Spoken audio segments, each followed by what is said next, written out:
அல்லாஹ் சொல்ற வார்த்தையை கவனிக்க வேண்டும். சுபஹான் அல்லாஹ், சுபஹான் அல்லாஹ். எப்பொழுது இந்த வார்த்தையை நாம் சொல்லுவோம்?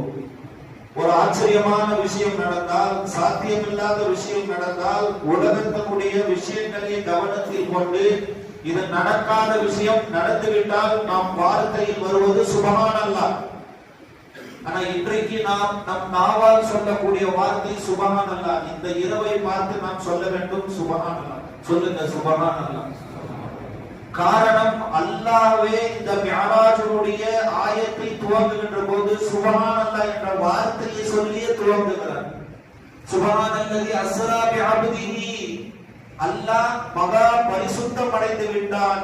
எப்பேற்பட்ட பரிசுத்தமானவன்? அஸ்ரா பிஅப்திஹி, தனது ஹபீபை, தனது நேசரை அஸ்ரா பிஅப்திஹி இரவோடு இரவாக அழைத்து சென்று மக்காவில் இருந்து பைத்துல் முகத்தஸ் பலஸ்தீன பள்ளிவாசலுக்கு அழைத்து சென்று அங்கிருந்து முதல் வானம் இரண்டாவது வானம் என்று அல்லாஹ்வை தரிசிக்கும் வரை இருக்கக்கூடிய வசனங்களை அல்லாஹ் ரப்பல் ஆலமீன் மேற்கோள் காட்டி சொல்கிறார். இந்த வார்த்தையினுடைய துவக்கம் சுபஹான் அல்லாஹ். அப்போ அல்லாஹ்வே சொல்லியிருக்கிறார். ரப்பு அவனுக்கு எல்லாம் சாத்தியம் தானே. அல்லாஹ்வுக்கு ஏதாவது பலவீனம் இருக்கா? ரப்புக்கு ஏதாவது பலகீனம் இருக்கா? ஏதாவது பலகீனம் அல்லாஹ்வால் முடியாதது ஒன்று இருக்கா? அல்லாஹ்வுக்கு எல்லாம் முடியும்.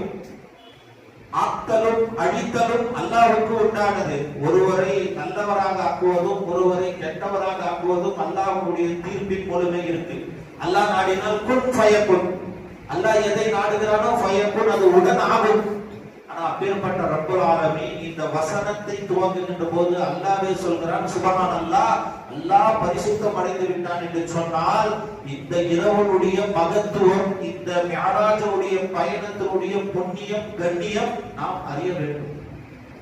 எனவே கண்ணியத்திற்குரிய அல்லாஹ்வின் நல்லடியார்களே, இந்த மிஅராஜுடைய பயணத்தினுடைய மைய கரு அதை நம்ம விளக்கிட்டா மிஅராஜுடைய எல்லா விஷயங்களையும் நமக்கு புலப்படும். மைய கரு, இந்த உலகத்தில் வந்த 1,24,000 நபிமார்களுக்கும் அல்லாஹ் ரப்பல் ஆலமீன் அவர்களுக்கு வந்த ஹுக்கும் கட்டளை மக்களுக்கு அவர்களுடைய வேதங்களை, அல்லாஹ்வுடைய ஷரியத்தை எத்தி வைக்க. யா அய்யுஹர் ரசூல் பல்லிக் மா உன்ஸில இலைக மிர் ரப்பிக். ரசூலே, உங்களுக்கு அருளப்பட்டத, உங்களுக்கு சொல்லப்பட்ட குர்ஆனுடைய அத்தியாயங்களை, மார்க்கத்தினுடைய தீர்ப்பை, ஷரியத்தை ஜனங்களுக்கு எத்தி வைங்க.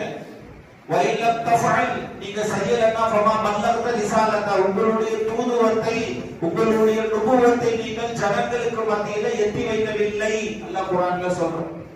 அந்த அடிப்படையில உலகத்தில் வந்த எல்லா நபிமார்களும் தத்தமது சமூக மக்களை சந்தித்து சொன்னார்கள், அல்லாஹ் ஒருவன், அவனுடைய கட்டளை இருக்கிறது, நம்மை படைத்தவன் அல்லாஹ், நான் நபியாக ரசூலாக அனுப்பப்பட்டிருக்கிறேன் என்று எல்லா நபிமார்களும் சொன்னார்கள். ஏற்றவர்கள் ஈமான் கொண்டார்கள், ஏற்காதவர்கள் காஃபிர்களாக ஆனார்கள். குர்ஆன் சொல்கிறது. அந்த வழியிலேயே நபிகள் நாயகம் ஸல்லல்லாஹு அலைஹி வஸல்லம் அவர்கள் வந்தார்கள். ஜனங்களுக்கு மத்தியிலே சத்திய போதனையை எடுத்துரைத்தார்கள். ஈமான் கொள்ளுங்கள், இந்த உலக விஷயங்கள் எல்லாம் பொய்யானது, எல்லாம் கைவிட்டு போகக்கூடியது, எல்லாம் விட்டு போகக்கூடியது, மறுமைதான் சிறந்தது, மௌத்து உண்மை, சாவுக்கு பிறகு இருக்கக்கூடிய வாழ்க்கை இருக்கு, அது உண்மை என்று நபி அவர்கள் எடுத்துரைத்தார்கள். ஏற்றவர்கள் ஈமான் கொண்டார்கள், ஏற்காதவர்கள் மறுத்தார்கள், காஃபிர்கள் ஆனார்கள், நரகவாதிகளாக ஆனார்கள். பொதுவான வழி. ஆனா இதுல ஒரு படி மேல மூசா அலைஹிஸ்ஸலாம் அவர்களுக்கு அந்த சமூக மக்கள் தொல்லைகள் தந்தார்கள், மன சஞ்சலத்தை கொடுத்தார்கள்.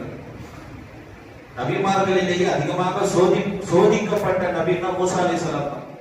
அதனாலதான் அல்லாஹ் ரப்பல் ஆலமீன் சுற்றி சுற்றி குர்ஆன்ல மூசா அலைஹிஸ்ஸலாம் அவர்களை பற்றி பேசுவார். வார்த்தைகளால், செயல்களால், நடத்தைகளால், உடல் அமைப்புகளால் கேலி கிண்டல்களாக்கப்பட்டார்கள் மூசா அலைஹிஸ்ஸலாம் அவர்கள். ரொம்ப அற்பமான விஷயங்களுக்கெல்லாம் மூசா நபியை கேலி கிண்டலாக பேசினார்கள், குர்ஆன் சொல்கிறது. அதன் அடிப்படையில் அல்லாஹ் அக்பர், நபிகள் நாயகம் ஸல்லல்லாஹு அலைஹி வஸல்லம் அவர்களும் தம் சமூக மக்களுக்கு சத்திய போதனையை எடுத்துரைக்க செல்லுகின்ற போது ஏசி பேசினார்கள். குர்ஆன் சொல்றது ஏசி பேசினார்கள். இன்னகல் மஜ்னூன். 40 வயது வரைக்கும் நபி அவர்கள் அமீன், நல்லவரு, வல்லவரு, உயர்வானவர், வாக்கு தவறாதவர், வியாபாரம் அவரிடத்தில் வியாபாரம் செய்ய வேண்டும் என்று நற்பெயர் பெற்ற நபிகள் நாயகம் ஸல்லல்லாஹு அலைஹி வஸல்லம் அவர்கள் இந்த தூதுவத்தை நுபுவத்தை சொல்லுகின்ற போது இன்னக லமஜ்னூன், நீ ஒரு பைத்தியன். நபியை பார்த்து சொல்றார், அந்த சாகிர், நீ ஒரு சூனியக்காரன், நீங்கள் வீணான பேச்சுக்களை பேசுகிறீர்கள். நபி அவர்கள் சொன்னார்கள், இது போன்ற பெரும் தொல்லைகள், துன்பங்கள், தொந்தரவுகள், அச்சரிப்புகள் இவையெல்லாம் நபிகள் நாயகம் ஸல்லல்லாஹு அலைஹி வஸல்லம் அவர்களுக்கு அந்த சமூக மக்கள், மக்கத்து மக்கள் தந்தார்கள். அப்பொழுதும் நபி அவர்கள் மௌனம் காத்தார்கள். அல்லாஹ்வுடைய தூதுவத்தை சொல்லுவோம் என்று. அப்புறம் அபிசீனியா நாட்டிற்கு அல்லாஹ் ரப்பல் ஆலமீன் ஹிஜ்ரத்துக்கு தூதுவராக அனுப்பி வைத்தார். அபிசீனியா நாட்டு மக்கள் ஹிஜ்ரத் பயணம் செய்த பிறகு இஸ்லாம் வளரும் என்று இருக்கக்கூடிய சூழல்ல அது முடியாமல் போனது. மனசு சங்கடம். உஹது போர், எதிர்பாராத விதமான சூழ்நிலையில் முஸ்லிம்கள் போரிலே நிறைய முஸ்லிம்கள் கொல்லப்பட்டார்கள். மனசு சங்கடம். அப்பொழுதும் நபி அவர்களிடத்தில் அல்லாஹ்விடத்திலே நபி அவர்கள் எதையும் கேட்கவில்லை, அமைதி காத்தார்கள், ரொம்ப பொறுமையாக இருந்தார்கள். நபிகள் நாயகம் ஸல்லல்லாஹு அலைஹி வஸல்லம் அவர்கள் கந்தக் போர் நடைபெற்றது. அவர்களுக்கு வளர்த்த ஹம்ஸா ரலியல்லாஹு அன்ஹு அவர்கள் கற்பனை கொல்லப்பட்டார்கள். அவர்களை வார்த்தெடுத்த வளர்த்த அபூ தாலிப் அவர்கள், இது போன்ற நிறைய அவர்களை குடும்பம் சின்னாபின்னமாக்கப்பட்டது. அமைதி காத்தார்கள். கடைசியா தாயிஃப் நகரத்திற்கு ரப்பல் ஆலமீன் ஹிஜ்ரத் போங்க அப்படின்னு நபிகள் நாயகம் ஸல்லல்லாஹு அலைஹி வஸல்லம் அவர்கள் தாயிஃப் நகரத்திற்கு செல்கிறார்கள். அங்கு கடையாக ஒவ்வொரு நபராக சந்தித்து நபிகள் நாயகம் ஸல்லல்லாஹு அலைஹி வஸல்லம் அவர்கள் நுபுவத்தை சொல்கிறார்கள். என் மீது குர்ஆன் அருளப்படுகிறது, நான் நபியாக இருக்கிறேன், ஓரிரை கொள்கை ஏற்றுக்கொள்ளுங்கள், நம்மை படைத்த அல்லாஹ் ஒருத்தர். ஆனா வித்தியாசமான முறையில் அங்கு இருக்கக்கூடிய மக்கள் கேள்விகள் செய்தார்கள். மாத்திரமல்ல, சொல்லன்னா துயரங்களை நபி அவர்களுக்கு கொடுத்தார்கள். சின்ன பசங்களை விட்டு கற்களால் ஏவினார்கள். இதை அப்படியே ஹதீஸிலே புகாரிலே பதிவு செய்யப்பட்டிருக்கிறது. தாயிஃப் நகரத்தினுடைய வாழ்க்கை வரலாறுகளை நீங்கள் புரட்டி பாருங்கள், மனம் புரட்டி போடும். சக மனிதர்கள் வம்புக்கு வருகிறார்கள், சண்டைக்கு வருகிறார்கள் என்றால் நாம் எதிர்த்து சண்டையிடுவோம். சிறு பிள்ளைகளை வைத்துக் கொண்டு அவமானப்படுத்தப்பட்டால் அது எப்படி மனசு தாக்கும்? நபி அவர்களுடைய உடம்பெல்லாம் ரத்தம். புகாரி ஹதீஸை சொல்கிறேன், உடம்பெல்லாம் ரத்தம். அந்த ரத்தத்தை அப்படியே துடைத்துக் கொண்டு உடம்பிலே பூசிக்கொண்டு பெருமானார் ஸல்லல்லாஹு அலைஹி வஸல்லம் அவர்கள் சொன்ன வார்த்தை புகாரிலே பதிவு செய்யப்பட்டிருக்கின்றது. அல்லாஹும்ம இன்னி அஷ்கு துஅஃபத்தில்லதி வகீல தஹீலதி அத்ரிக்னி யா ஷஃபீ. யா அல்லாஹ், என்னால இதுக்கு மேல முடியாது. நான் என்ன தவறு செய்தேன் என்று எனக்கு தெரியாது யா அல்லாஹ். என்னுடைய பலவீனம் என்னவென்று எனக்கு தெரியல யா அல்லாஹ். உன்னுடைய தூதுவத்தை, உன்னுடைய நுபுவத்தை, உன்னுடைய ஹுக்குமை, உன்னுடைய கட்டளையை, உன்னுடைய வேதத்தை மக்களுக்கு சொல்லி சொல்லி சொல்லி முடியலையா? தொல்லை தருகிறார்கள், சொல்லனா இன்னல்களை தருகிறார்கள். கடைசியில கண்ணால் இருந்து என் உடம்பிலிருந்து குருதி ரத்தம் வரவருக்கு அடிச்சுட்டாங்க. நான் என்ன செய்வேன் என்று சொல்கின்ற போதுதான் ரப்பு தீர்மானிக்கிறார், அல்லாஹ் ரப்பல் ஆலமீன் தீர்மானிக்கிறார். நபியே, நீங்கள் புறப்படுவதற்கு தயாராகுங்கள். மிகப்பெரிய ஒரு பயணம் ஒன்று இருக்கிறது. அந்த பயணம் தான் மிஅராஜ். ஆறுதல் படுத்துவதற்காக, சமாதானப்படுத்துவதற்காக, நபியை உயர்வுபடுத்துவதற்காக, கண்ணியம் தருவதற்காக வேண்டி அல்லாஹ் ரப்பல் ஆலமீன் நபிகள் நாயகம் ஸல்லல்லாஹு அலைஹி வஸல்லம் அவர்களை மிஅராஜுடைய ஏற்பாடு செய்கிறார். ரப்பல் ஆலமீன் அல்லாஹ் ரப்பல் ஆலமீன் ஜிப்ரீல் அலைஹிஸ்ஸலாம் அவர்களை அழைக்கின்றார். ஜிப்ரீல், பூமிக்கு போங்க. பூமியில நபிகள் நாயகம் ஸல்லல்லாஹு அலைஹி வஸல்லம் அவர்களை அழைத்து கொண்டு வாருங்கள். முதல் கட்டளை அல்லாஹ் ரப்பல் ஆலமீன் ஜிப்ரீல் அலைஹிஸ்ஸலாம் அவர்களுக்கு அறிவிக்கிறார். அது மாத்திரமல்ல, சூர் ஊதக்கூடிய இஸ்ராஃபில் அலைஹிஸ்ஸலாம் அவர்களையும் அழைக்கின்றார்.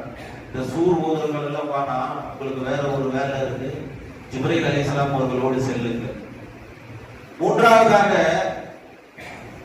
இஸ்ராயில் அலைஹிஸ்ஸலாம் அவர்களை அல்லாஹ் ரப்பல் ஆலமீன் அழைக்கின்றான். இஸ்ராயில இந்த உயிர் வாங்குறதெல்லாம் கொஞ்சம் நிப்பாட்டுங்க, ஒரு பெரிய வேலை இருக்கு, ஜிப்ரீல் அலைஹிஸ்ஸலாம் அவர்களோடு செல்லுங்க. இஸ்ராயில் அலைஹிஸ்ஸலாம், உயிர் எடுக்கக்கூடிய இஸ்ராயில் அலைஹிஸ்ஸலாம், சூர் ஊதக்கூடிய இஸ்ராயில் அலைஹிஸ்ஸலாம் அல்லாஹ்வுடைய கட்டளைக்கு அப்படியே அடிபணிந்து இருக்கிறார்கள். இப்ப வரைக்கும் அல்லாஹ் ஊதுன்னா ஊதிடுவாங்க. ஊதுனாங்கன்னா அவ்வளவுதான், மலைகள் பஞ்சாக பறக்கும், பூமி பூமியா இருக்காது, அதை ஏற்று அப்படியே இருக்கிறாங்க. அதனாலதான் கயிறு பொங்கல் கொஞ்சம் நல்லா கவனிக்கணும். கயிறு பொங்கல் வில் வைத்திருப்பார்கள் இல்லையா, ஊதுவதை போல ஒரு கொம்பு கருணை வைத்திருப்பார்கள். அது எல்லாம் அங்கத்துக்கு வரல, எல்லாம் இங்கத்துக்கு போனதுதான். கண்ணியமான அல்லாஹ்வின் நல்லடியார்களே, 70,000 மலக்குமார்களோடு ஜிப்ரீல் அலைஹிஸ்ஸலாம் அவர்களுக்கு அல்லாஹ் ரப்பல் ஆலமீன் படிக்கிறான். போங்க, என்னுடைய ஹபீப், என் நேசர் மனம் உடைந்திருக்கிறார், அழைத்து கொண்டு வாருங்கள்.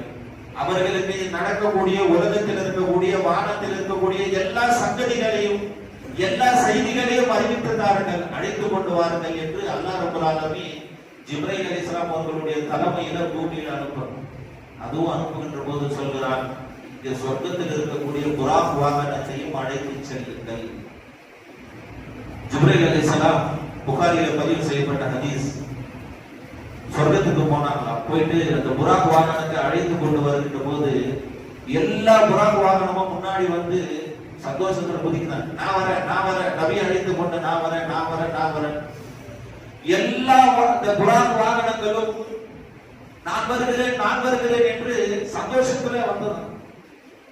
ஜிப்ரீல் அலைஹிஸ்ஸலாம் அவங்க சொன்ன ஹதீஸ், நபிகள் நாயகம் ஸல்லல்லாஹு அலைஹி வஸல்லம் அவங்க சொல்றாங்க, ஒரே ஒரு புராக் மட்டும், வாகனம் மட்டும் தனியா அழுதுகிட்டு நிற்கிறது. இப்ப ஜிப்ரீல் அலைஹிஸ்ஸலாம் கேட்டாங்க, எல்லாம் சந்தோஷமா நான் வரேன், நீ மட்டும் ஏன் அழுகுற? அப்போ அந்த புராக் வாகனம் சொன்னதான், என்னை அல்லாஹ் படைத்து 40,000 ஆண்டுகள் ஆகிறது. என்னை அல்லாஹ் படைத்து 40,000 ஆண்டுகள் ஆகிறது. ஜிப்ரீலே, எப்பொழுது அல்லாஹ் என்னை படைத்தானோ, என்னை சிருஷ்டித்தானோ, அப்பொழுதிலிருந்து நான் சொர்க்கத்தில் இருக்கக்கூடிய அந்த உயர்ந்த இடத்திலே முஹம்மது ஸல்லல்லாஹு அலைஹி வஸல்லம் என்ற பெயரை நான் பார்த்து கொண்டே வருகிறேன். எனக்கு ரொம்ப ஆசை, நபி அவர்கள் சொர்க்கத்துக்கு வந்தா என் மீது சவாரி செய்ய வேண்டும், நான் அவர்களை சுமந்து பறக்க வேண்டும், சொர்க்கம் பூரா சுத்தி காட்டணும் என்று நீண்ட நாள் ஆசை. ஆனா இவங்கெல்லாம் என்ன தள்ளிட்டு முந்தி போயிட்டாங்களே, எனக்கு கிடைக்குமா அந்த பாக்கியம் என்று நான் அழுகிறேன் என்று சொல்கின்ற போது ஜிப்ரீல் அலைஹிஸ்ஸலாம் எல்லாரையும் விட்டுட்டு நீ வா அப்படின்னு அந்த புராக்கை அழைத்து கொண்டு அல்லாஹ் ஜிப்ரீல் அலைஹிஸ்ஸலாம் அவர்களுக்கு கட்டளை இடுகிறான், நீங்க நேரம் இந்த ஊருக்குள்ள பூமியில இருக்கின்ற போது ஹிரா குகையின் வழியா இறக்கணும். எல்லாமே பிளானிங். நாம போற ஒரு ஊருக்கு போகணும் அப்படின்னா எவ்வளவு பிளான் செய்யறோம். தண்ணி வேணும், உடம்புக்கு போடுகிற துணி வேணும், பேஸ்ட் வேணும், பிரஷ் வேணும், காருக்கு வர்றதுக்கு வேறு ஏதாவது ஒன்றும் பெட்ரோல் வேணும், டீசல் வேணும், என்னென்னமோ பிளானிங் செய்யறோம். அதுல நிறைய எதுவும் சரியாகலைன்னா இது செஞ்சிருக்கலாம், அது செஞ்சிருக்கலாம் என்று நாம் குழம்புவோம்.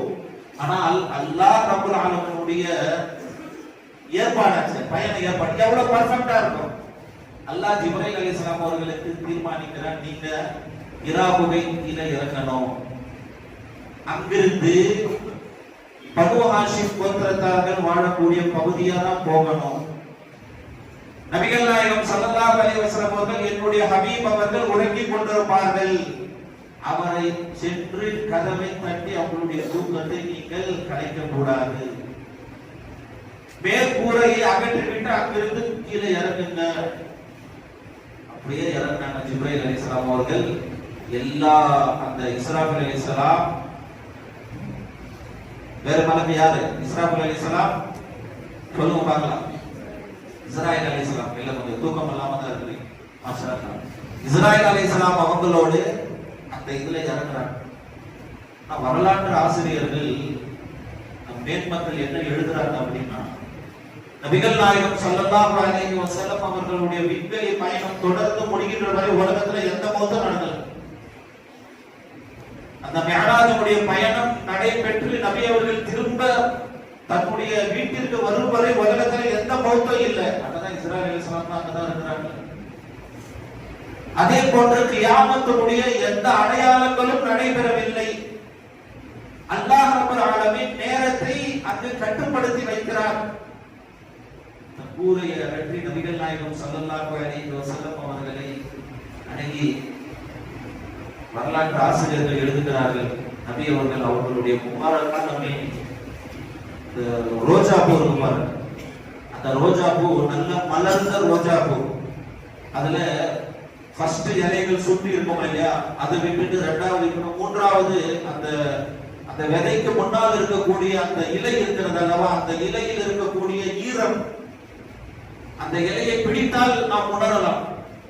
அது போன்ற ஒரு நறுமணத்தோடு, அது போன்ற ஒரு மிருதுவான உடலோடு எம்பெருமானார் ஸல்லல்லாஹு அலைஹி வஸல்லம் அவர்கள் உறங்கிக் கொண்டிருக்கிறார். தட்டி சத்தமிட்டு என் ஹபீபை எழுப்புற வேலை உங்களுக்கு இல்லை, நிதானமா எழுப்பும். ஜிப்ரீல் அலைஹிஸ்ஸலாம் அவர்கள் அல்லாஹ்வுடைய கட்டளைக்கு சற்று மாற்றம் செய்யாமல் இருக்கக்கூடிய ஜிப்ரீல் அலைஹிஸ்ஸலாம் அவர்கள் ஹபீபை நேசரை ஸல்லல்லாஹு அலைஹி வஸல்லம் அவர்கள் நிதானமா எழுப்புறாங்க. போர்வையை நீட்டி நபி அவர்கள் பார்க்கிறார்கள், யார் வந்திருக்கிறார், யார் வந்திருக்கிறார், அல்லாஹ் அனுப்பி வைத்திருக்கிறார். எங்களுடன் இஸ்ராயில் அலைஹிஸ்ஸலாம் அவர்கள் இருக்கிறார்கள், இஸ்ராஃபில் அலைஹிஸ்ஸலாம் அவர்கள் இருக்கிறார்கள், நிறைய மலக்குகள் இருக்கிறார்கள். அல்லாஹ் உங்களை அழைத்து வர நாடி இருக்கிறார், புறப்பட தயாராக இருக்கிறார். அப்ப நபிகள் நாயகம் ஸல்லல்லாஹு அலைஹி வஸல்லம் சொன்னாங்க, குளிச்சுட்டு சுத்தமாயிட்டு வந்துடுறாங்க. அவகாசம் தரப்பட்டது. நபிகள் நாயகம் ஸல்லல்லாஹு அலைஹி வஸல்லம் அவர்கள் குளித்து விட்டு அங்கிருந்து புறப்படுகிறார்கள் புராக் வாகனத்தில். அல்லாஹு அக்பர். கண்ணியமான அல்லாஹ்வின் நல்லடியார்களே, நபிகள் நாயகம் ஸல்லல்லாஹு அலைஹி வஸல்லம் அவர்கள் மக்காவிலிருந்து பைத்துல் முகத்தஸ் கொஞ்ச நேரத்துல போய் சேர்ந்தாங்க. அதுல பேசணும்னா விடிய விடிய பேசலாம். சிறிது நேரத்தில் பைத்துல் முகத்தஸில் சென்று சேர்ந்து விடுகிறார். அங்கு பைத்துல் முகத்தஸ் அல்லாஹ் குர்ஆனிலே சொல்கிறார், அல்லதி பாரக்னா ஹவுலஹு லினுரியஹு, அதை சுற்றி இருக்கக்கூடிய பகுதி எல்லாம் பரக்கத்து செய்யப்பட்டது. கடந்த வார ஜும்ஆவிலே சொன்னேன், புராக் வாகனம் எங்கெல்லாம் பயணப்பட்டதோ அங்கெல்லாம் அந்த நாடுகள் எல்லாம் இன்றைக்கு வல்லரசு நாடுகள், நிறைய நிலபுலங்கள் கொண்ட, நிறைய பொருளாதாரத்துடைய உச்சம் தொட்ட நாடுகள். புராக் வாகனம் சவுதியிலிருந்து கிளம்பியது இல்லையா? சவுதி அரசு இஸ்லாமிய பேரரசு மாதிரி, இஸ்லாமியர்களுக்கெல்லாம் ஒரு பெரிய கிஃப்ட் எதுன்னா சவுதி அரேபியா. அங்கிருந்து தான் புராக் வாகனம் கிளம்பியது, ஈராக்கை நோக்கி சென்றது. அதே போன்று பலஸ்தீனத்தை சென்று அங்கிருந்து பலஸ்தீனத்திலிருந்து மேலே உயர்ந்து சென்றது. எங்கெல்லாம் புராக் வாகனம் ரஷ்யாவை நோக்கி பயணம் செய்தது, எங்கெல்லாம் புராக் வாகனம் பயணப்பட்டதோ அங்கெல்லாம் இன்றைக்கு பொருளாதாரத்தினுடைய உச்சகட்ட நாடுகள். அதுல முதல்ல பெட்ரோல், எரிபொருள் பலம், இதெல்லாம் அல்லாஹ் சாதாரணமாக தரவில்லை. சொர்க்கத்தில் இருக்கக்கூடிய ஒரு பொருள் பூமிக்கு வருகிறது என்றால் அதனுடைய அசரா கியாமத்து வரைக்கும் இருக்கத்தான் செய்யும். ஏன்னா சொர்க்கத்திலிருந்து வந்தது அல்லவா? அந்த சொர்க்கத்திலிருந்து வந்தது ஒருவர் சொர்க்கத்திற்கு சென்று விட்டால் அவருக்கு சந்தோஷத்தை தவிர வேறு எதுவுமே தெரியாது. நபிகள் நாயகம் ஸல்லல்லாஹு அலைஹி வஸல்லம் அவர்கள் சொல்கிறார்கள், கடுமையான நரக வேதனை அனுபவிக்கப்பட்ட ஒருவரை தூக்கி அப்படியே அவர் ஹவுதுல் கௌசர் தண்ணீர்ல ஊற்றி சொர்க்கத்துல வச்சா அவர் எல்லா கஷ்டத்தையும் மறந்துடுவாங்க. நரகன்னா சும்மா மறந்து விடுவாங்க.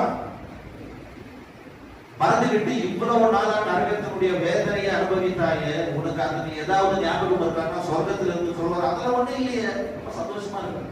அந்த மாதிரியா நடந்தது பாருங்க. சொர்க்கத்தினுடைய இன்பங்கள், சொர்க்கத்தினுடைய ஆசைகள், சொர்க்கத்தினுடைய அந்த மனமும் உள்ளமும் இருக்கக்கூடிய, உணரக்கூடிய, நுகரக்கூடிய சந்தோஷங்கள்.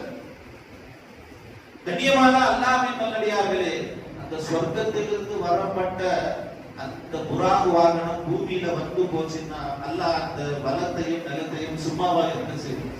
அதனாலதான் இஸ்லாமிய நாடுகள் பிரிந்து இருந்தாலும், தனித்தனியாக அவர்களுடைய கொள்கைகளிலே கோட்பாடுகளிலே இருந்தாலும், ஆனால் அல்லாஹ்வுடைய ரஹ்மத்து புராக் வாகனம் எங்கு பயணப்பட்டதோ அங்கெல்லாம் பரக்கத்து செய்யப்பட்ட பூமியாக இன்றும் இருக்கிறது. அதுதான் அல்லாஹ் சொல்றான், லினுரியஹு மின் ஆயாத்தினா, அதை சுற்றி இருக்கக்கூடிய பகுதிகளில் எல்லாம் பாரக்கனா ஹவுலஹு நாங்கள் பரக்கத்து செய்திருக்கிறோம் என்று அல்லாஹ் ரப்பல் ஆலமீன் குர்ஆனிலே தெளிவாக சொல்லி காட்டுகிறார்.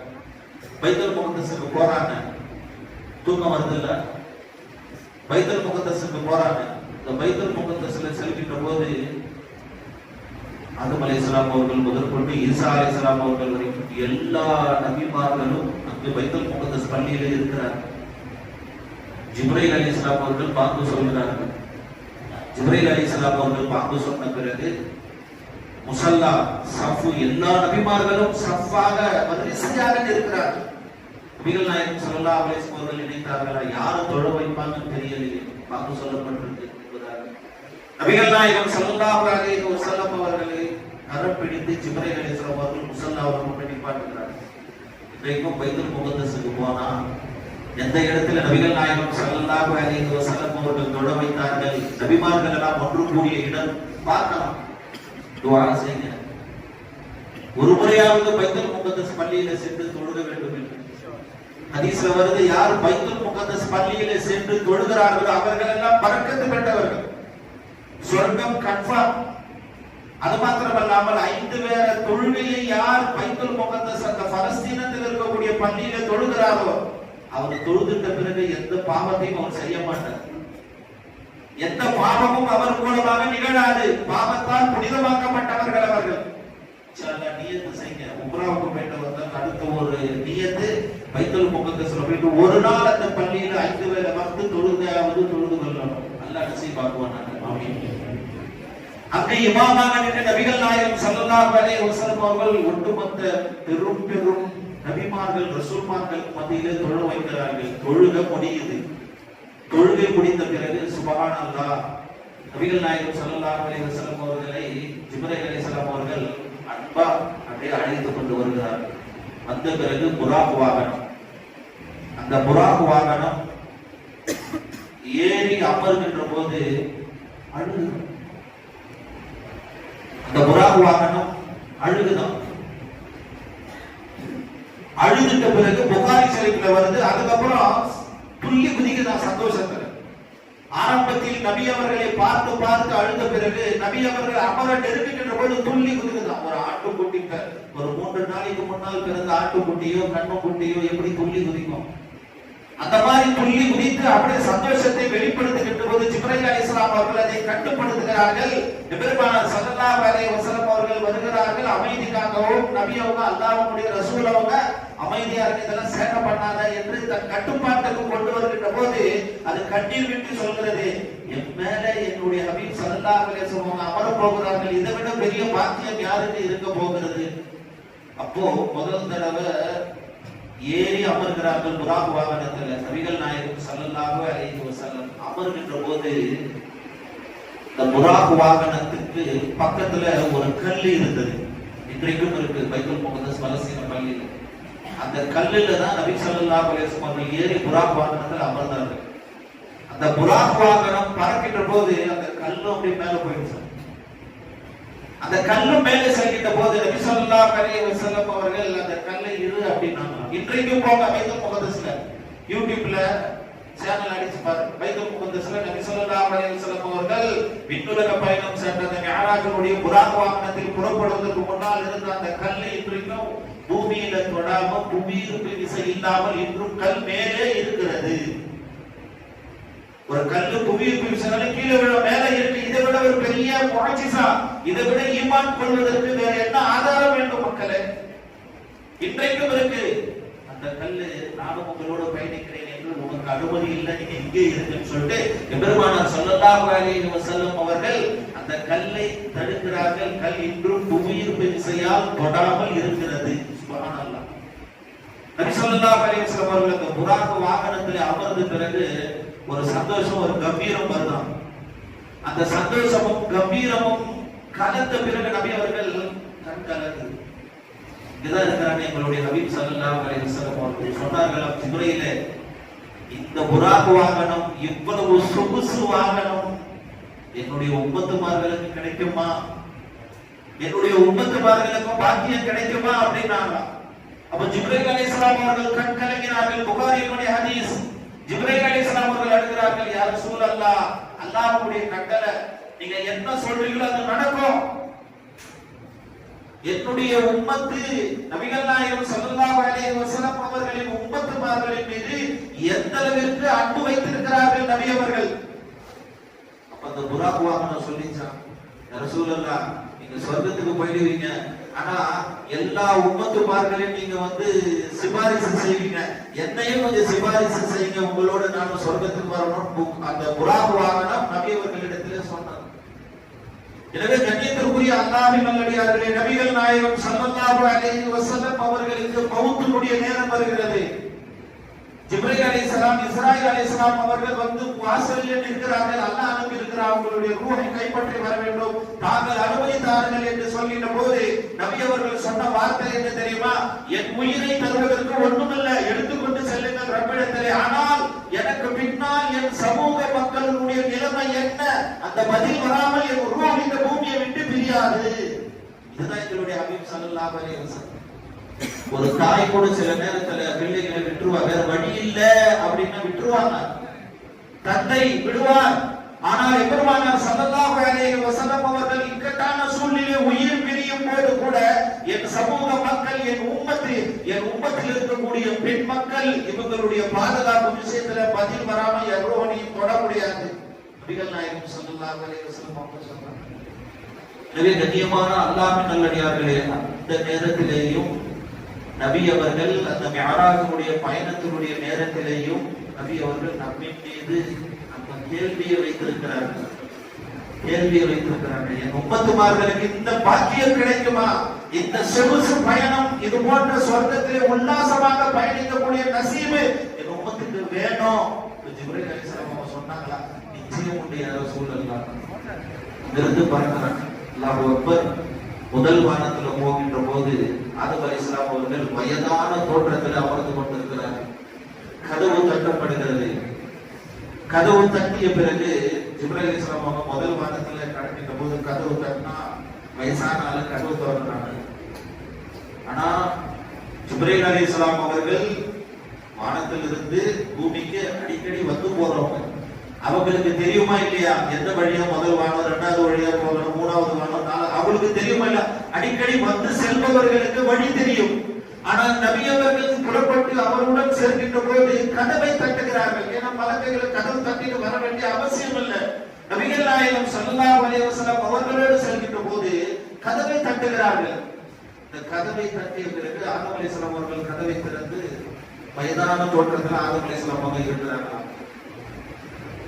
ஆதம் அலைஹிஸ்ஸலாம் அவர்களை நபி ஸல்லல்லாஹு அலைஹி வஸல்லம் அவர்கள் பார்க்கிறார்கள்.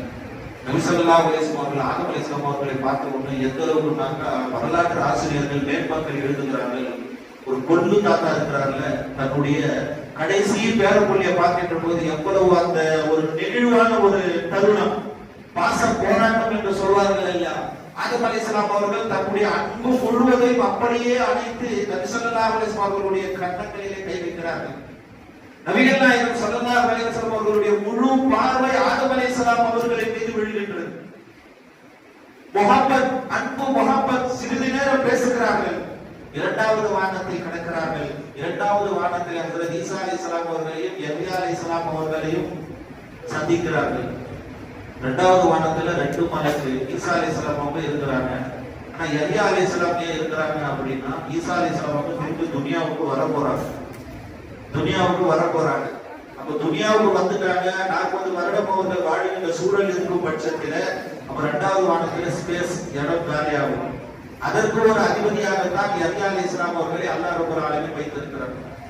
இரண்டு நபிமார்களையும் சந்தித்து விட்டு மூன்றாவது வானத்திற்கு யூசுப் அலைஹிஸ்ஸலாம் அவர்களை சந்திக்கிறார்கள். பேரழகு மிக்க யூசுப் அலைஹிஸ்ஸலாம் அவர்களை சந்தித்து சுப்ஹானல்லாஹ் அவர்கள் புறத்திலிருந்து விடை பெற்று நான்காவது வானத்திற்கு யூசுப் அலைஹிஸ்ஸலாம் அவர்களை, அதாவது இத்ரீஸ் அலைஹிஸ்ஸலாம் அவர்களை சந்திக்கிறார்கள். இத்ரீஸ் அலைஹிஸ்ஸலாம் அவர்களை சந்தித்து விட்ட பிறகு ஐந்தாவது வானத்திலே ஹாரூன் அலைஹிஸ்ஸலாம் அவர்களை சந்திக்கிறார்கள். ஐந்தாவது வானத்திலே ஹாரூன் அலைஹிஸ்ஸலாம் அவர்களை சந்தித்து முடித்து விட்ட பிறகு 6வது வானத்திலே மூசா அலைஹிஸ்ஸலாம் அவர்களை சந்திக்கிறார்கள். மூசா அலைஹிஸ்ஸலாம் அவர்களை சந்திக்கின்ற போது வரலாறுகளிலே வருகிறது, ஹதீஸ்களிலே பதிவு செய்யப்பட்டிருக்கின்றது, மிஅராஜுடைய பயணத்திலேயே அதிகமாக பேசிய நேரத்தை எடுத்துக்கொண்டது ஹஜ்ரத் மூசா அலைஹிஸ்ஸலாம் அவர்கள் இடத்துல. ரொம்ப நேரம் பேசினாங்க நபி ஸல்லல்லாஹு அலைஹி வஸல்லம். ரொம்ப நீண்ட நேரம் பேசிவிட்ட பிறகு நபி ஸல்லல்லாஹு அலைஹி வஸல்லம் அவர்கள் அங்கிருந்து விடைபெறுகிறார்கள். சொல்ல வருவது காரணம், ரொம்ப நேரம் நீண்ட நேரம் ஏன் பேசினாங்க அப்படின்னா, அல்லாஹு அக்பர், மூசா அலைஹிஸ்ஸலாம் அவர்கள் தங்களுடைய சமூகத்திற்கு சொன்னார்களாம், அல்லாஹ்வுக்காக நுஸ்ரத்து உதவி செய்யுங்க, அல்லாஹ்வுக்காக உதவி செய்யுங்க, அல்லாஹ்வுக்காக போருக்கு வாங்க, அல்லாஹ்வுக்காக போருக்கு வாங்க, முஸ்லிம்களை காப்பாற்றணும் வாங்க அப்படின்னா அவங்க சொன்ன வார்த்தை மூசா, அந்த சமூக மக்கள் மூசா நபியுடைய சொன்ன வார்த்தை அல்லாஹ் குர்ஆன்ல பதிவு செய்கிறான். இன்னா நமுதரக்குல் மூசா, எங்களை கொண்டு போய் கடல்ல தள்ள பார்க்கறியா, எங்களுடைய சோழியை குடிக்க பார்க்கிறாயா, நாங்கள் மூழ்கி போவோமே. இன்னா நமுதரக்குல் காலக்கல்லா இன்ன மாய ரப்பி சயஹதி. மூசா அலைஹிஸ்ஸலாம் அவர்கள் சொன்னார்கள், இல்ல அப்படி இல்ல, அல்லாஹ் எங்களுக்கு உதவி செய்வான், அல்லாஹ்வுடைய உதவி வரும், அல்லாஹ் உதவி செய்வான், நீங்கள் இப்பொழுது அல்லாஹ்வுக்காக வேண்டி தயாராகுங்கள் என்று சொல்லின போது உங்க அல்லாஹ்வை போய் போர் செய்ய சொல்லு அப்படின்னு அந்த மூசா அலைஹிஸ்ஸலாம் அவர்களுடைய மக்கள் சொன்னாங்க. உங்க அல்லாஹ்வை கொண்டு போய் போர் செய்ய சொல்லு, உங்களுடைய நபி மூசா நீங்க இருக்கிறீங்களா, நீங்க போய் சண்டை போடுங்க, உங்களுடைய குடும்பத்தை அழைத்து கொண்டு சண்டை போடுங்க, நாங்க வந்து சண்டை போடணுமா, நாங்க வரமாட்டோம் என்றார்கள். ஆனா இதே நபிகள் நாயகம் ஸல்லல்லாஹு அலைஹி வஸல்லம் அவர்கள் தங்களுடைய சஹாபாக்களுக்கு அழைப்பு கொடுக்கிறார்கள். பத்ர் போறதுக்கு, உஹது போறதுக்கு, போருக்காக நீங்கள் உங்களுடைய உதவியை தாருங்கள், பொருளால், உள்ளத்தால், உடலால் நீங்க உதவி செய்யுகின்ற போது இருக்கக்கூடிய 1,24,000 சஹாபா பெருமக்கள் சொன்ன வார்த்தை என்ன தெரியுமா? யா ரசூலல்லாஹ், எங்களுக்கு கட்டளையிடுங்கள், எங்களுடைய உடம்புல சிறு ரத்தம் இருக்கிற வரைக்கும் உங்களுக்கு நாங்கள் உதவி செய்வோம். இதுதான் சத்திய சஹாபாக்கள். மூசா அலைஹிஸ்ஸலாம் அவர்களுடைய அவங்களுடைய மக்கள் என்ன சொன்னாங்க? நீ போய் சண்டை போடு, உங்க அல்லாஹ்வை அழைத்து கொண்டு சண்டை போடுனாங்க. ஆனா நபிகள் நாயகம் ஸல்லல்லாஹு அலைஹி வஸல்லம் அவங்க சஹாபாக்களை சொல்கிறார்கள், நீங்கள் என்னோடு வந்து போருக்கு தயாராகுங்கள் என்று. ஒரு தாய் தன்னுடைய கை குழந்தையை கொண்டு வந்து யாரோ சொல்லலாம், இதை வைத்துக் கொண்டு போர் செய்யுங்கள். இதுதான் சத்திய சஹாபாக்கள். அதனால தான் வேட்மக்கள், நல்லோர்கள், சாலிஹீன்கள், சித்தியீன்கள், எழுத்தாளர்கள், பகுத்தறிவாளர்கள் எல்லாம் எழுதுகின்ற போது சஹாபாக்களை கண்ணியமான வார்த்தைகளை கொண்டு எழுதுகிறார்கள். அந்த சஹாபாக்களின் மூலமாகத்தான் நம் ஈமான் வலுவாக இன்றைக்கு நம்முடைய உள்ளத்திலே பதியப்பட்டிருக்கு. அவர்களுடைய தியாகம் இல்லை என்று சொன்னால்,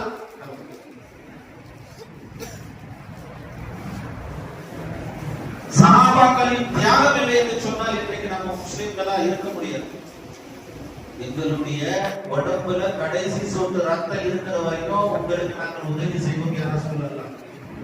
சஅத் ரலியல்லாஹு அன்ஹு, முஆத் ரலியல்லாஹு அன்ஹு, ஸைத் ரலியல்லாஹு அன்ஹு, பிலால் ரலியல்லாஹு அன்ஹு, இது போன்ற லட்சத்திற்கும் மேற்பட்ட சஹாபாக்கள் நபி அவர்களுடைய சுற்றியே இருந்தாங்க. ஒரே ஒரு வார்த்தை, அவங்களை அடிங்கன்னா முடிஞ்சது, அவங்களை பிடியுங்கள் என்றால் முடிஞ்சது. இதை நீங்கள் செய்ய வேண்டும். ஒரு சஹாபியை அழைத்து உங்களுடைய வீடுகளில் இருக்கக்கூடிய எல்லாருடைய எடுத்து பார்க்கணும், மொத்தமா கொண்டு வந்து கொடுக்குறாங்க. அபூபக்கர் சித்திக் ரலியல்லாஹு அன்ஹு அவர்கள் அல்லாஹ்வையும் ரசூலையும் தான் விட்டுட்டு வந்த மொத்தமா கொண்டு வந்து முன்னாடி கொடுத்தாங்க இல்லையா? இதுதான் சஹாபாக்கள். அதனால தான் சஹாபாக்களுடைய விமர்சனம் வருகின்ற போது மனசு ஏற்றுக்க மாட்டாங்க. பள்ளிக்கு தொழுவே வரமாட்டாங்க, ஒரு வக்து தொழுகையும் வர்றதில்லை. ஆனா சர்வ சாதாரணமா சஹாபா பெருமக்களை விமர்சனம் செய்கிறார்கள். வக்து தொழுகைக்கு ஆஜராவதில்லை, ஒரு கனிமா அவருடைய நாவல வர்றதில்லை. சஹாபா பெருமக்களை விமர்சனம் செய்வது மனம் ஏற்க மறுக்கிறது. அவர்களுடைய அந்த தீனுடைய உழைப்பு, அவர்கள் உழைத்த உழைப்பு, குர்ஆனை பாதுகாப்புக்காக வேண்டி உழைத்த உழைப்பு, சத்தியத்தை எடுத்துரைக்கும் விஷயத்திலே நிமிர்ந்து நின்று தலை நிமிர்ந்து மார்க்கத்தை காட்ட அந்த உத்தமர்கள் சத்திய சஹாபா பெருமக்கள். எனவே கண்ணியமான அல்லாஹ்வின் நல்லடியார்களே, மூசா அலைஹிஸ்ஸலாம் அவர்களுடைய சமூக மக்கள் என்ன சொன்னாங்க? நீங்க போய் சண்டை போடுங்க, உங்க அல்லாஹ்வை அழைத்து கொண்டு சண்டை போடுங்க, நீங்க வராதீங்க. ஆனா நபிகள் நாயகம் ஸல்லல்லாஹு அலைஹி வஸல்லம் சஹாபாக்கள் என்ன சொன்னாங்க? உடம்புல கடைசி சொட்டு ரத்தம் இருக்கிற வரைக்கும் யா ரசூலல்லாஹ், நாங்கள் உங்களுக்கு உதவி செய்வோம், ஒருபோதும் உங்களை விட்டு பின்வாங்க மாட்டோம், நீங்க கடைசி தூதர், உங்களுடைய என்ன சிறப்பு என்பதை சஹாபா பெருமக்கள் அறிந்து கொண்டார்கள். சொர்க்கத்தினுடைய வழியை புரிந்து கொண்டார்கள் சஹாபா பெருமக்கள். அதற்கு பிறகு 7வது வானத்துல இப்ராஹிம் அலைஹிஸ்ஸலாம் அவர்களை சந்திக்கிறார்கள். அல்லாஹு அக்பர். இப்ராஹிம் அலைஹிஸ்ஸலாம் அவர்களை சந்திக்கின்ற போது இப்ராஹிம் அலைஹிஸ்ஸலாம் அவர்களிடத்துல பேசுகிறார்கள். அதற்கு பிறகுதான் மிஅராஜுடைய இறுதி கட்டமே. அல்லாஹ் குர்ஆனிலே சொல்கிறார், ஜிப்ரீல் அலைஹிஸ்ஸலாம் அவர்கள் பெருமானார் ஸல்லல்லாஹு அலைஹி வஸல்லம் அவர்களை அழைத்துக் கொண்டு அந்த 7 வானம் இருக்குல்ல, அந்த 7 வானத்திற்கு பிறகு மனிதனுடைய மாமிசம் அங்கு செல்வது என்பது சாத்தியமில்லாத விஷயம். இப்போ ரயில்வே ட்ராக்ல கரண்ட் இருக்குல்ல, 27,000 வாட்ஸ் கரண்ட் பாயக்கூடிய தொட்ட மூலையில அப்படியே புகை வர இல்லையா? ஒன்றும் பிடிக்க வேண்டியதில்லை, சும்மா தொட்டா இங்க மூளை உருகி புகை வரும். அப்ப எந்த அளவிற்கு அதனுடைய அழுத்தம், எந்த அளவிற்கு மனிதனுடைய பலவீனம் இல்லையா? அதனுடைய அழுத்தம், மனிதனுடைய பலவீனம். அந்த 27,000 சும்மா தொட்டு பிடிச்சோம்னா தலையில இருந்து அப்படியே புகை உடம்பு ஃபுல்லா எரிஞ்சு போயிட்டு 10 செகண்டுக்குள்ள இல்லையா? ஆனா ஜிப்ரீல் அலைஹிஸ்ஸலாம் அவர்களை நபிகள் பெருமானார் ஸல்லல்லாஹு அலைஹி வஸல்லம் பேசாதீங்கப்பா, இசு பார்க்கறதுக்குமா சுத்திர்கள். நபிகள் நாயகம் ஸல்லல்லாஹு அலைஹி வஸல்லம் அவர்களை ஜிப்ரீல் அலைஹிஸ்ஸலாம் அவர்கள் அழைத்து செல்கிறார்கள். எங்க? சித்ரத்துல் முன்தஹா. இந்த சித்ரத்துல் முன்தஹா எங்க இருக்குன்னாக்க காபத்துல்லா இருக்குல்ல, காபத்துல்லாவுக்கு சித்ரத்துல் முன்தஹால ஒரு கல்லு போட்டா நேரா காபத்துல்லாவுல விழும். அதுக்கு மேல அல்லாஹ்வுடைய தர்பார் ஆரம்பமாகுது. குர்ஆனிலே அல்லாஹ் சொல்கிறான், வல் பைத்துல் மஅமூர். காபத்துல்லா, அதுக்கு மேல பைத்துல் மஅமூர் இருக்கு. அந்த பைத்துல் மஅமூர், அதுக்கு மேல சித்ரத்துல் முன்தஹா இருக்கு. அந்த பைத்துல் மஅமூர்ல எக்கச்சக்கமான மலக்குகள் தவாப் செய்து கொண்டிருக்கிறார். அதற்கு மேல சித்ரத்துல் முன்தஹா, அங்கும் எக்கச்சக்கமான மலக்குகள் தவாப் செய்து கொண்டிருக்கிறார்கள். அதை கடந்து மனித நரம் என்பது செல்ல முடியாது.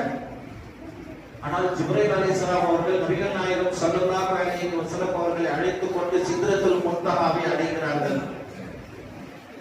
அதனுடைய கடைசி மிஅராஜுடைய கடைசி கட்டம். மதரசாவுடைய மாணவர் ஜிப்ரீல் से पूछो सिदरा में क्या हुआ அப்படின்னு வாசிச்சார். அது கொஞ்சம் கவனித்திருந்தால் தெரிஞ்சிருக்கும். ஜிப்ரீல் அலைஹிஸ்ஸலாம் அவர்களை பல கோணத்திலே நபி அவர்கள் பார்த்திருக்கிறார்கள். ஆனா முதலில் ஜிப்ரீல் அலைஹிஸ்ஸலாம் அவர்களை சித்ரத்துல் முன்தஹாவிலே கடந்து அந்த சித்ரத்துல் முன்தஹாவுடைய எல்லையை அடைகின்ற போது அல்லாஹு அக்பர், ஜிப்ரீல் அலைஹிஸ்ஸலாம் அவர்களுடைய முழு உடலையும் பார்க்கிறார்கள். நபி ஸல்லல்லாஹு அலைஹி வஸல்லம் முழு உடலையும் அப்படியே பார்க்கிறாங்க. ஜிப்ரீல் அலைஹிஸ்ஸலாம் அவர்களுடைய ஒரு ரெக்கையை விரித்தால் சுப்ஹானல்லாஹ் அந்த திசை ஃபுல்லா மூடிடும். இந்த ரெக்கையை இவர்கள் விரித்தால் இந்த திசை மூடப்படும். ஜிப்ரீல் அலைஹிஸ்ஸலாம் அவர்கள் தங்களுடைய முழு தலையிலிருந்து கால் வரை இருக்கக்கூடிய எல்லாமே அப்படியே படித்து கை கட்டி ஜிப்ரீல் அலைஹிஸ்ஸலாம் அவர்கள் சொல்கிறார்கள், யா ரசூலல்லாஹ், நீங்க இதுக்கு மேல போகலாம். நபிகள் நாயகம் ஸல்லல்லாஹு அலைஹி வஸல்லம் அவர்கள், நீங்க வர மாட்டீங்களா? இதுக்கு மேல நான் ஒரு ஸ்டெப் வச்சா நான் கரிஞ்சு போயிடுவேன், நெருப்பு பஸ்மமாயிடுவேன், என்னால வர முடியாது, உங்களுக்கு தான் அனுமதி. சும்மதனா ஃபததல்லா, குர்ஆனில் அல்லாஹ் சொல்றான், நபிகள் நாயகம் ஸல்லல்லாஹு அலைஹி வஸல்லம் அவர்கள் அங்கிருந்து நகர்கிறார்கள். ஒரு வெளிச்சம் தெரிகிறது. அந்த வெளிச்சத்தை நோக்கி பெருமானார் ஸல்லல்லாஹு அலைஹி வஸல்லம் அவர்கள் நகர்ந்து கொண்டே செல்கிறார்கள். சுப்ஹானல்லாஹ். அந்த வெளிச்சம் அவர்களை அழைத்து செல்கிறது. அல்லாஹ்வுக்கு மிக நெருக்கம்.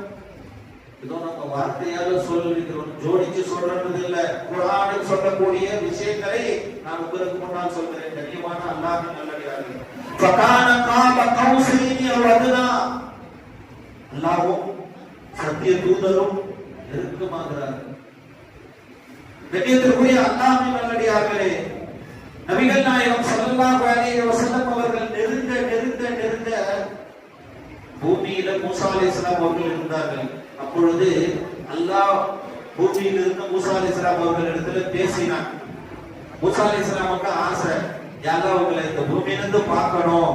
காலலம் தராணி, நீ பார்க்க முடியாது ராஜா அப்படின்னு அல்லாஹ் சொன்னா மூசா அலைஹிஸ்ஸலாம் அவர்கள், தராணி பூமியிலிருந்து நீ என்னை காண முடியாது, வலாக்கின் துர்இலல் ஜபல், இல்லையா இல்லையா அல்லாஹ் உங்களை எப்படியாவது நான் பார்க்கணும் என்று சொல்கின்ற போது அல்லாஹ் ரப்பல் ஆலமீன் சொன்னான் மூசா அலைஹிஸ்ஸலாம் அவர்களுக்கு, வலாக்கின் துர்இலல் ஜபல் ஃபைஸ்தகன மகானஹு ஃபஸௌஃப தரானி, அந்த மலையை பார், அந்த மலை ஸ்திரமா இருந்தா ஃபஸௌஃப தரானி, நீ என்ன பாப்பார். அந்த மலை உடையாமல் சுக்குநூறாக ஆகாமல் அப்படியே இருந்தால் ஃபஸௌஃப தரானி, நீ என்னை அங்கு காண்பாய். ஃபலம்மா தஜல்லா ரப்பஹு லிஜபலி ஜஅலஹு தக்க வஸர மூஸா ஸஈகா, ஃபலம்மா தஜல்லா ரப்பஹு, அல்லாஹ் ரப்பல் ஆலமீன் தன்னுடைய 70,000 திரையை அகற்றி ஒரு ஒளியை அந்த மலையை இறங்குகின்ற போது மலை சுக்குநூறா போயிடுச்சு. ஒரு பேரிடி விழுந்து அந்த மலை சுக்குநூறாகி போனது குர்ஆன் சொல்கிறது. ஃபலம்மா தஜல்லா ரப்பஹு ஜஅலஹு தக்க வஸர மூஸா ஸஈகா, அந்த பார்த்த மூசா அலைஹிஸ்ஸலாம் அவர்கள் அப்படியே மயங்கி கீழே விழுந்துட்டாங்க. ஃபலம்மா அஃபாக, விழித்து பார்க்கறாங்க. கால சுப்ஹானக, மூசா அலைஹிஸ்ஸலாம் சொன்ன வார்த்தை சுப்ஹானக யா அல்லாஹ், சுப்ஹானல்லாஹ் நீ பரிசுத்தமானவன், இன்னி துபுத்து இலைக, நான் தௌபா செய்றேன், வஅன மினல் முஃமினீன், நான் தான் முதல்ல முஃமின். மூசா அலைஹிஸ்ஸலாம் அவங்க சொன்ன வார்த்தை அல்லாஹ்வுடைய தஜல்லியத்து, அல்லாஹ்வுடைய நூரானியத்து பூமியிலே விழுந்த ஒரு செகண்ட், அந்த மைக்ரோ செகண்ட், அந்த ஒரு நிமிடத்தை தாங்க முடியாத மூசா அலைஹிஸ்ஸலாம் அவர்கள் சொன்ன வார்த்தை சுப்ஹானக, அல்லாஹ் நீ பரிசுத்தமானவன், இன்னி துபுத்து இலைக, என்ன மன்னித்து விடு, நான் தௌபா செய்றேன், இனிமே உன்னை பார்க்கணும் நான் சொல்லவே மாட்டேன், வஅன மினல் முஃமினீன், நான் தான் ஃபர்ஸ்ட் முஃமின். ஆனா நபிகள் நாயகம் ஸல்லல்லாஹு அலைஹி வஸல்லம் அவர்கள் அல்லாஹ்வை நெருங்குகிறார்கள். அதுதான் நாம புரிந்து கொள்ளணும். அல்லாஹ்வை மிக நெருங்குகிறார்கள். தும்மதனா ஃபதல்லா, நெருங்கி செல்கிறார்கள். ஃபகான காப கௌஸைனி அவதனா, நான் ஆரம்பத்திலே சொன்னேன், ஐரோப்பாக்கள் வில்லையும் அம்பையும் எடுத்துக் கொண்டிருப்பார்கள். அல்லாஹ்வும் ரசூல் ஸல்லல்லாஹு அலைஹி வஸல்லம் அவர்களும் எவ்வாறு சந்தித்தார்கள் என்று சொன்னால், அம்பை வைத்துக் கொண்டு வில்லை இழுக்கின்ற போது ஒரு புறத்தில் இருக்கக்கூடிய அந்த வில் எவ்வாறு நெருங்குமோ அது போன்ற அல்லாஹ்வும் சத்திய தூதரும் ஸல்லல்லாஹு அலைஹி வஸல்லம் அவர்களும் நெருங்கினார்கள். அதுதான் ஐரோப்பாக்கள் வில்லு வைத்திருப்பாங்க அவங்களுடைய உருவப்படத்துக்கு பக்கத்துல, இல்லையா? பார்த்திருக்கிறோமா இல்லையா? அதெல்லாம் இங்கிருந்து போனதுதான். அது போன்று அவர்கள் நெருங்கினார்கள். அல்லாஹ்வை நபி ஸல்லல்லாஹு அலைஹி வஸல்லம் அவர்கள் அப்படியே பார்க்கிறார்கள், அல்லாஹ்வை காணுகிறார்கள். சொன்ன வார்த்தை என்ன தெரியுமா? அத்தஹியாத்து, அல்லாஹ்வை பார்த்து சொல்கிறார்கள் நபி ஸல்லல்லாஹு அலைஹி வஸல்லம் அவர்கள், அத்தஹியாத்து லில்லாஹி வஸ்ஸலவாத்து வத்தய்யிபாத்து, என்னுடைய தொழுகையை உங்களுக்கு காணிக்கையாக்குகிறேன் யா அல்லாஹ். வத்தய்யிபாத்து, என் உடலால் செய்தது, உள்ளத்தால் செய்தது எல்லாமே உங்களுக்கு நான் சமர்ப்பிக்கிறேன், காணிக்கையாக்குகிறேன் என்று சொல்கின்ற போது அல்லாஹ் சொன்ன வார்த்தை, நபிக்கு அருகாமையிலே நபியை பார்த்து நேரடியாக சொன்ன வார்த்தை, அஸ்ஸலாமு அலைக்க அய்யுஹன் நபி, என்னுடைய ஹபீபே, என்னுடைய நபியே, உன் மீது சாந்தி உண்டாகட்டும், உன் மீது அமைதி நிலவட்டும் என்று அல்லாஹ் சொன்னான். இப்ப நபி ஸல்லல்லாஹு அலைஹி வஸல்லம் கேட்கிறாங்க, என் உம்மத்துமார்கள் வாலா இபாதில்லாஹி சாலிஹீன், அல்லாஹ் சொன்ன வார்த்தை, உன்னுடைய நல்லடியார்களுக்கும் சாந்தி சமாதானம் உண்டாகட்டும். அதனால தான் அல்லாஹ்வுடைய நல்லடியார்கள் இருக்கிறார்கள் அல்லவா, நல்லடியார்கள் எவ்வளவு பிரச்சனை வந்தாலும் அல்லாஹ் அவங்களை எப்போ விடமாட்டான். எந்த கஷ்டம் வரணும், பண கஷ்டமோ மன கஷ்டமோ நெருக்கடியோ வாழ்க்கை கஷ்டம் எது வந்தாலும் அல்லாஹ் அவர்களின் மீது அருள் பொழிந்து கொண்டிருப்பான். பெரிய கஷ்டமா இருக்கும், அல்லாஹ் சின்ன வேலையை பண்ண முடிச்சுட்டு போயிட்டே இருக்கும். என்னமோ நினைத்துக் கொண்டிருப்போம், இப்படியா அப்படி ஆயிடுமா. அல்லாஹ்வுடைய உதவி, சத்தியமாக சொல்கிறேன், அல்லாஹ்வுடைய ரஹமத்து, அல்லாஹ்வுடைய உதவி வந்து விட்டால் பெரிய மனம் கூட பச்சிதான், ஒண்ணுமே இல்லாம போயிடும். அல்லாஹ்க்கு போயிட்டே இருப்பாங்க நல்லடியார்கள். நபிகள் நாயகம் ஸல்லல்லாஹு அலைஹி வஸல்லம் அவர்கள் அந்த இடத்திலேயும் சொன்னார்கள், என் உம்மத்துமார்களுடைய நிலைமை என்ன அப்படி. அதனால தான் ரசூல் ஸல்லல்லாஹு அலைஹி வஸல்லம் தொழுகையிலே அத்தையத்தை வைத்திருக்கிறாங்க. ஒரு தொழுகையில போது அத்தையத்தை ஓதலைன்னா இந்த தொழுகையும் கூட அத்தகையாவது தினமும் ஏன் ஓதுறோம்னா, அல்லாஹ்விடத்திலே சந்தித்து பேசிட்டு விட்ட சொல்லப்பட்டு வந்த அந்த வார்த்தைகள் இன்றைக்கும் தொழுகையில இருக்கு. தனியா தொழில நான் நிறைய பேர் அத்தையாந்தே வர்றதில்லை இல்லையா? எந்த அளவிற்கு இஸ்லாத்தை பற்றி நாம் பலகீனமாக எடுத்துக்கொண்டிருக்கிறோம் சகோதரர்கள்.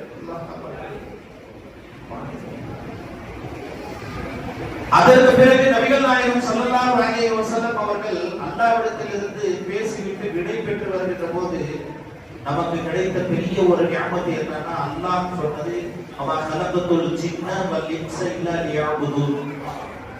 அல்லாஹ் குர்ஆனிலே சொல்றான், மனித வர்க்கத்தையும் ஜின் வர்க்கத்தையும் என்னை வணங்குவதற்கென்று நான் வேறு எதற்காகவும் படைக்கல. அல்லாஹ்வை இபாதத் செய்யணும்.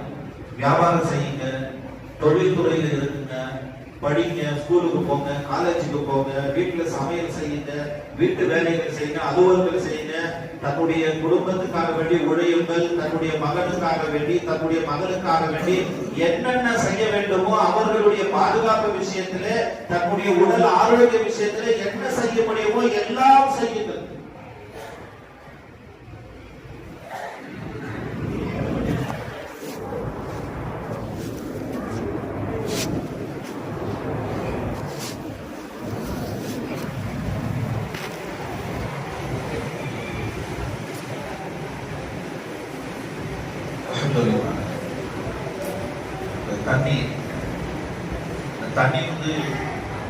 தண்ணி முடிச்ச பிறகுதான் ஒரு சம்பவமே ஞாபகம். குளிர்ந்த தண்ணி அல்லாஹ் கொடுத்த பெரிய ஒரு ஞாபகம். மன்னர் ஹாரூன் ரஷீத் இல்ல, ஹாரூன் ரஷீத் அரசவையில் இருக்கிறாங்க. அந்த அரசவையில வீட்டு இருக்கின்ற போது சுப்ஹானல்லாஹ் அவருக்கு தாங்கப்படுகிறது. தண்ணி கொண்டாடுறாங்க பணியாளர்களை அடைய. பணியாளர் தண்ணி ஐஸ் வாட்டர் கொண்டு போய் கொடுக்குறாரு. மன்னர் ஹாரூன் ரஷீத் தெம்பா குடிச்சுட்டு கொடுக்குறாரு. அந்த குடித்த விதம் பணியாளருக்கு கொஞ்சம் மனசு சங்கடத்தை கொடுக்குது. இந்த பணியாளர் சேவகம் செய்பவர் சொல்கிறார், மன்னரே அரசரே, இந்த தண்ணி நீங்க குடிச்சீங்க, இதனுடைய நிக்மத் என்னன்னு தெரியுமா உங்களுக்கு? என்னப்பா தண்ணி தானே பாரு, இருந்துச்சு, நல்லா இருந்துச்சு. இது அல்லாஹ் கொடுத்த பெரிய நியமத்து. ஒரு கால் உங்களுக்கு இந்த நீங்க இருக்கக்கூடிய பகுதியில இந்த ஒரு கிளாஸ் தண்ணி மட்டும் தான் இருக்கு. இந்த கிளாஸ் தண்ணி மட்டும் தான் இருக்கு. வேற எந்த தண்ணியும் உங்க இடத்துல இல்ல. ஒரு இடத்துல தண்ணி இருக்கு. அதை வாங்கி குடித்தாதான் நீங்கள் உயிர் வாழ முடியும் என்ற சூழல் நீங்க என்ன செய்வீங்க கேட்கிறார் பணியாளர். நான் என்னுடைய அரசவையில் இருக்கக்கூடிய கஜானாவை கொடுத்து அந்த ஒரு கிளாஸ் தண்ணியை குடித்து உயிர் வாழ்ந்துட மாட்டானா அப்படின்னா, சரி அரசரே, நீங்க அந்த தண்ணியை பருகுகிறீர்கள், தண்ணி உள்ளே போகுது, உங்களுக்கு சிறுநீர் வரும். நான் சிறுநீர் வரக்கூடிய நேரத்துல அந்த சிறுநீர் உங்களுக்கு வரல, வருவதை போன்ற உணர்வு இருக்கு, வலி இருக்கு, ஆனா வரமாட்டேங்குது. கிட்னியில கல் இருக்கிறவங்க சிறுநீர் போறது எவ்வளவு சிரமப்படுறாங்க. 10 மில்லி இருக்கு, 15 மில்லி இருக்கு, அறுத்து எடுக்கணும், ஆபரேஷன் பண்ணணும்னு சொல்றாங்க. சிறுநீர் கழிப்பவங்க நிறைய தண்ணி குடிச்சுட்டு பாத்ரூம்ல போய் சத்தம் போடுவாங்க. அல்லாஹ்வுடைய நியமத்தை பாருங்க, அல்லாஹ்வுடைய அருள்கொடைகளை கவனி. நம்ம குடிக்கிற தண்ணி வெளியாகணும், நம்ம உண்ண உணவு பலமா வெளியாகணும். ஆகலைன்னா அவ்வளவுதான். எவ்வளவு பலவீனம் பாருங்க. மனிதர்கள் பலவீனமானவர்கள். வகானல் இன்சானு தஈஃபா, மனிதன் பலவீனமாக படைக்கப்பட்டிருக்கிறான் என்று அல்லாஹ் குர்ஆனிலே சொல்கிறார். அதெல்லாம் வந்துடணும், சிறுநீர் வந்துடணும், மலத்துல வெளியாகணும், குளிச்சுக்கணும். இல்லைன்னா அல்லாஹு அக்பர். அந்த சிறுநீர் வரல கேட்கிறார், அரசரே சிறுநீர் வரல என்ன செய்வீங்க? குடிக்கிறீங்க வழியில. ஆனா அந்த ஊர்ல ஒரே ஒரு மருத்துவர் வைத்தியர் இருக்கிறார். அந்த வைத்தியருக்கு மட்டும் அவரிடத்துல அதற்கான சிகிச்சை இருக்கு. என்ன செய்வீங்க? நான் என்னுடைய அரசவையில் இருக்கக்கூடிய மீதி பாதியை கொண்டு போய் கொடுத்து அவரிடத்துல சிகிச்சை செய்து சிறுநீரை கழித்துக் கொள்வேன், சிறுநீரை கழித்துக் கொள்வேன் என்று சொல்கின்ற போது அந்த பணியாளர் சொல்கிறார், அப்போ உங்களுடைய அரசு ஒரு கிளாஸ் தண்ணி குடிச்சு அது வெளியாகிற வரைக்கும் கூட இல்லையே. உங்களுடைய அரசு பணம் சிறுநீர் குடித்து அது வெளியாக, அந்த நீரை குடித்து சிறுநீராக வெளியாகக்கூடிய அளவுக்கு முன்னாலேயே உங்களுடைய ஆட்சி, அதிகாரம், பதவி, காசு எல்லாம் முடிஞ்சு போயிடுச்சு அப்படின்னு அது சொன்ன உடனே மன்னர் ஹாரூன் ரஷீத் அப்படி மயங்கி விழுந்துட்டாங்க. எனவே கண்ணியமான அல்லாஹ்வின் நல்லடியார்களே, அல்லாஹ்வுடைய பெரிய நியமத் என்ன தெரியுமா? உடல் ஆரோக்கியமாக இருக்கும். உடல் ஆரோக்கியமாக இருப்பது. பார்க்கிறோம், பேசுகிறோம், செவி தாழ்த்துகிறோம், நடக்கிறோம், சிரிக்கிறோம். சிரிக்கிறதுலேயே ஒரு அளவுக்கு தான். அந்த சிரிப்பு அப்படியே சிரிச்சுக்கிட்டே நம்ம செத்துருவோம். அழுவதும் ஒரு அளவு தான். அந்த அளவோடு அழுமையை நிப்பாட்ட வேண்டும். அளவு கடந்து விட்டால் உயிர் புரிந்துடும். இந்த மாதிரி கோபப்படுவோம், அதுக்கு ஒரு அளவு. அந்த கோபம் எல்லை தாண்டி விட்டால் மவுத்து, டெத்து கன்ஃபார்ம். அது போன்று ஒவ்வொரு விஷயமும் சாப்பிடுறோம் இல்லையா, உணவு ஒரு கவனம் அடைபட்டா போதும், மவுத்து கன்ஃபார்ம். இப்படி மவுத் என்ற அம்பு எல்லா திசையிலையும் நம்ம எதிர்நோக்கி இருக்கு. அல்லாஹ்வுடைய நாட்டம் எப்படி அவர் உயிரை எடுக்கணும்னு அல்லாஹ் சுற்றி காட்டிட்டாங்கன்னா எப்படியும் வந்து அந்த மவுத் என்ற அம்பு குத்தும். அதிலிருந்து சத்தியமாக நிச்சயமாக தப்பிக்கவே முடியாது. ஸல்லல்லாஹு அலைஹி வஸல்லம் அவர்கள் அங்கிருந்து அல்லாஹ்விடத்திலிருந்து விடை பெற்று வருகின்ற போது அல்லாஹ் நமக்கு தந்தது தொழுகையை. 5 வேளை தொழுகையை நீங்கள் கொடுங்க. மூசா இப்ராஹிம் அலைஹிஸ்ஸலாம் கிட்ட போனாங்க, மூசா அலைஹிஸ்ஸலாம் கூட போனாங்க, சண்டை போட்டாங்க. 50 இருந்துச்சு, 40 இருந்து என்பது நாம் அறிவோம். 5 வேளை தொழுகையை முடித்துக் கொண்டு வருகிறார்கள். இரண்டாவது அல்லாஹ் சுப்ஹானஹு வ தஆலா சூரத்துல் பக்ராவுடைய கடைசி ஆமனர் ரசூலு அப்படிங்கிற கடைசி ஆயத்து பெரிய ஒரு ஞாபகம். அடிக்கடி மகரிப்ல ஓதுவோம், இஷால ஓதுவோம், ஆமனர் ரசூலு பிமா உன்சில. இதை யார் ஓதுகிறாரோ பூரிகளவோ அவர் பரக்கத்து செய்யப்படுகிறார். அல்லாஹ்வின் புறத்திலிருந்து வந்த மேராஜிலிருந்து வந்த வெகுமதியான வசனம் அது. மறந்து விட்டோம். அதை நாம் ஒரு அந்த விஷயத்துல நாம் சிந்தனை இல்லாமல் வாழ்ந்து கொண்டிருக்கிறோம். கண்ணியமான அல்லாஹ்வின் நல்லடியார் வந்து நபிகள் நாயகம் ஸல்லல்லாஹு அலைஹி வஸல்லம் அவர்கள் மறுநாள் காலையில காபத்துல்லாஹ்வுக்கு முன்னால் நின்று நடந்ததை எல்லாம் சொல்றேன். நான் நேற்று இரவு மிஅராஜுக்கு போனேன். அல்லாஹ்வை பார்த்தேன். முதல் வானத்தை பார்த்தேன், இரண்டாவது வானத்தை பார்த்தேன். இந்த உத்துபா ஷைபா இருக்கிறாங்கல்ல, ரொம்ப ஏளனமா பேசுறாங்க. போனாங்களாமா வானத்துக்கு? முதல் வானம், இரண்டாவது வானம், அல்லாஹ்வை பார்த்துருக்காங்க. தெளிவா பைத்தியம் ஆயிட்டாருன்னா, தெளிவா பைத்தியம் ஆயிட்டாரு அப்படின்னா வெளியில் இருக்கக்கூடிய ஹஜ்ரத் அபூபக்கர் சித்திக் ரலியல்லாஹு அன்ஹு அவர்கள் இந்த செய்தி அவர்களுக்கு கிடைக்குது. நபி அவர்களை சந்திக்கவில்லை. உடனே சொல்கிறார்கள், ஆமன்னா வ தஅனா யா ரசூலல்லாஹ், நீங்கள் சொல்வது சத்திய உண்மை. ஒருபோதும் வல்லாஹி நீங்கள் பொய் சொல்ல மாட்டீர்கள் யா ரசூலல்லாஹ். நான் ஏற்றுக்கொள்கிறேன், நான் அதை நம்புகிறேன் என்று அப்போ வந்ததுதான் அபூபக்கர் சித்திக் உண்மையாளர் என்ற பட்டம் அபூபக்கர் சித்திக் ரலியல்லாஹு அன்ஹு அவர்கள்.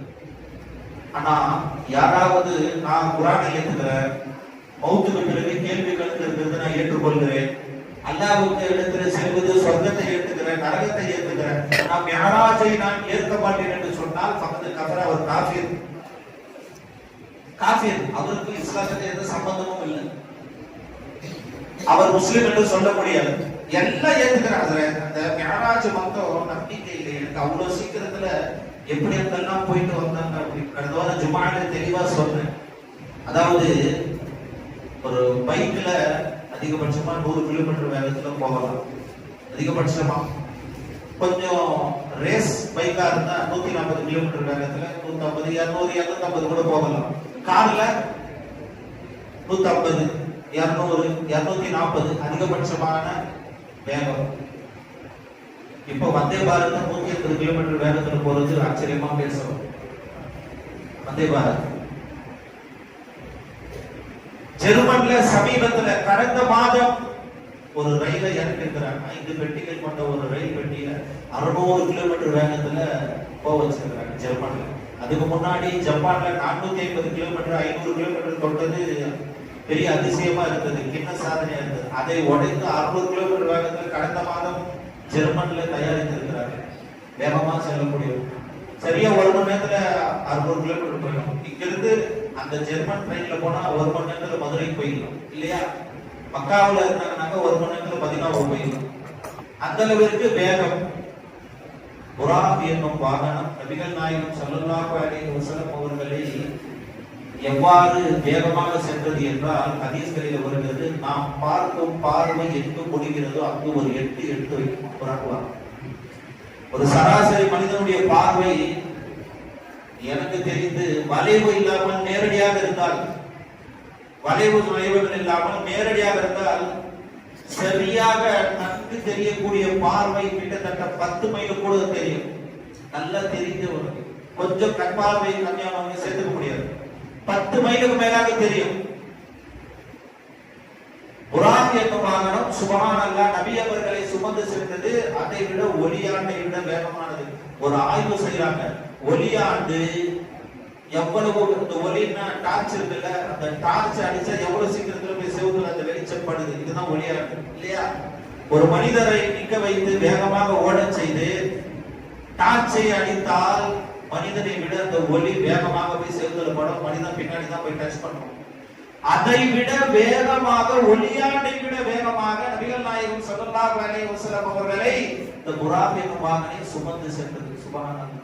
எனவே கண்ணியத்திற்குரிய அல்லாஹ்வின் நல்லடியார்களே, இந்த நிகழ்ச்சிகள், இந்த அற்புதங்கள், இந்த முஅஜிசாத்துகள், அல்லாஹ்வால் படைக்கப்பட்ட படைப்புகள், மலக்குமார்கள், ஜிப்ரீல் அலைஹிஸ்ஸலாம் அவர்கள், இஸ்ராஃபில் அலைஹிஸ்ஸலாம் அவர்கள், எல்லா நபிமார்களையும் சந்தித்தல் ஒரு ஆறுதலுக்காக வேண்டி நபிகள் நாயகம் ஸல்லல்லாஹு அலைஹி வஸல்லம் அவர்களை அல்லாஹ் ரப்பல் ஆலமீன் மிஅராஜுடைய பயணத்தை கொண்டு வந்து சேர்த்தார். மறுநாள் காலையில் சொல்லி ஏளனமா சிரித்தார்கள். அப்போ ஒருத்தர் கேட்கிறார், நீங்க பைத்துல் முகத்தஸுக்கு போனீங்களா? அங்கிருந்து போனீங்களா? அப்ப பைத்துல் முகத்தஸ்ல என்ன இருக்கும் சொல்லுங்க.